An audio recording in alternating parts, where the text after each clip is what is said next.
Alright guys, this is News Listener by Angelo. Salamat po sa mga manonood at pag-usapan naman natin yung recent news kung saan merong isang post online na sunugin si Robin Padilla.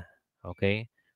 This is very alarming kasi nag ano to eh nag kumbaga nag-encourage na gawin yung sunugin si Robin Padilla. I'm not really sure kung related to sa sinabi ni Robin Padilla kung saan kahit sunugin na ako, mangangamoy Duterte ako. Yun sa ano eh, sa impeachment trial, di ba? Okay, so let's talk about that. And sabi dito, yung may online threat at pag siguro pag ano nila na dinrop na lang nila yung cyber libels lawsuit. Pero nasa high alert sila, red alert. Okay, so let's go down here. Sabi dito, Senator Robin Padilla is no longer pursuing plans to sue people behind an online campaign, literally calling to burn him alive. Padilla admitted that his family expressed concern when they found about the sunuging si Robin Padilla event circulating online. The post was so disturbing that the senator's security went on red alert. O, syempre, dapat naman. Kasi buhay na yan eh, di ba? But they have change of heart plans to file cyber libel. For me, kung ako kay Senator Robin, ano na lang, mag-file siya ng kaso. Siyempre, ano naman to eh, threat na yan sa buhay, di ba? Okay? Magiging, siyempre, dapat you should accept yung mga kritisismo. Pero, alamin mo naman muna yung, siguro alamin naman natin kung ito ay kritisismo, yung correct na criticism, o online threat. Siyempre, alam mo naman kung ano yun, di ba? At siyempre, dapat hindi onion skin yung mga politiko. Okay. Sa aking buong pamilya, nagkaroon ng matinding pagkabahala at mayroong naglabas ng social media sa isang kampanya para sunugin. Si Robin Padilla nagkaroon ng pag-iigpit ng aming mga pupuntahan hanggang ngayon at naka-red alert pa rin ng aming security dahil sa ganitong kampanya. Ayon sa kanila ay baka sakyan ng mga terorista. Well, I don't know if meron terorista sa Manila, pero I'm sure siguro sa mga ibang lugar, di ba? Anyway, yung natural na naratibo nila terorista eh, di ba? Oh, sasabihin nila yung NPA, yun. Tapos yung inilalapit nila yung terorista sa mga or NPA sa mga Makabayan Block, which is wrong.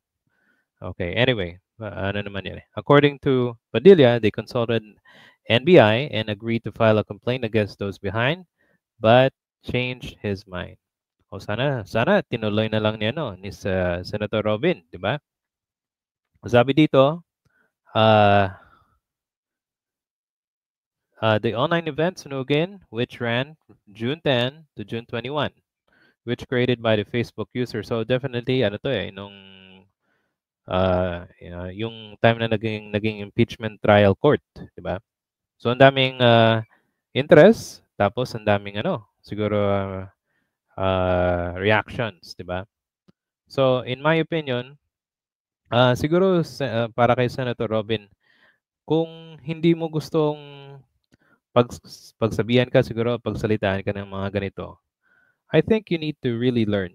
Kailangan niya ng mag-aral ng mabuti kung ano talaga yung decorum sa isang senado, 'di ba?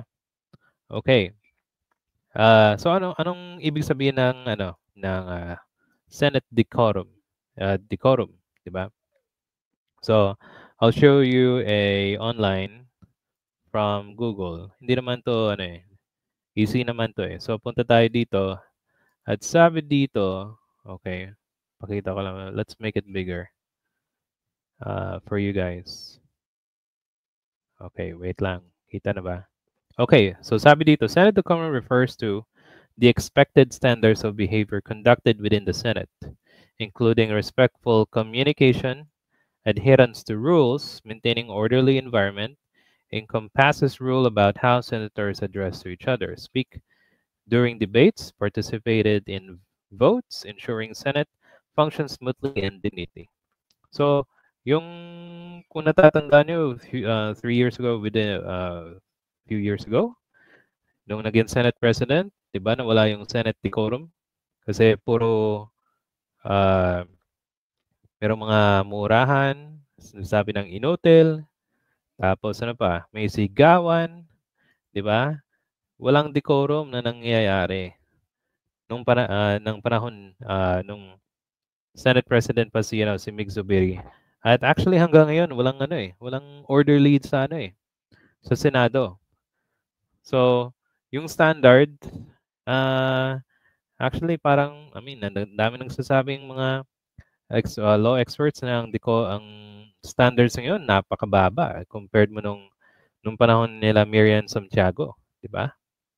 So, kung ako kay Senator Robin, so kailangan na ni Sir siguro na maging taasan naman natin yung pagiging senador at hindi iwasan na yung mga magsasabi ka ng kahit sunugin ako, ganito, ganyan, 'di ba? Hindi siya hindi siya nakakatuwa. Pinagtatawanan ka pa ng taong bayan, 'di ba? Okay, so guys, if you have any comments and suggestions, thank you, and if you can write it down, and I'll see you in the next video. Okay, salamat po. Thank you.